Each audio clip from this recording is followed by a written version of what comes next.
Hello hello hello. Welcome to we are physics. अभी अपन discuss करेंगे फ्रिक्शन फोर्स पर। सपोज दैट ये अपने पास एक प्लेन सरफेस है और इस प्लेन सरफेस पर एक ये ब्लॉक रखा है। इस ब्लॉक का मास m है और इस ब्लॉक पर कोई एक्सटर्नल फोर्स इस डायरेक्शन पर लगा रहा है। इस डायरेक्शन पर कोई एक्सटर्नल फोर्स लगा रहा है तो बैकवर्ड डायरेक्शन पर फ्रिक्शन फोर्स होगा, static friction force. Mean external force से जस्ट अपोजिट डायरेक्शन पर। अगर इसकी एफबीडी बनाएंगे तो डाउनवर्ड एक फोर्स होगा जिसे mg कहेंगे एंड अपवर्ड इसका नॉर्मल रिएक्शन फोर्स होगा।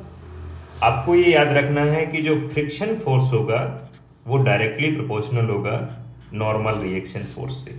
एंड अगर इसकी एफबीडी बनाएंगे तो इस डायरेक्शन पर एक्सटर्नल फोर्स है, बैकवर्ड डायरेक्शन पर फ्रिक्शन फोर्स है एंड डाउनवर्ड mg है, नॉर्मल रिएक्शन अपवर्ड है। तो n की वैल्यू mg के इक्वल होगी एंड यहाँ पर mg। इस सिचुएशन पर friction force equal to mu s mean friction coefficient multiply n की value mg mean fs equal to mu S, इधर हो जाएगा m मल्टीप्लाई g। ये बन जाएगा अपने पास स्टैटिक फ्रिक्शन कोफिशिएंट का फार्मूला।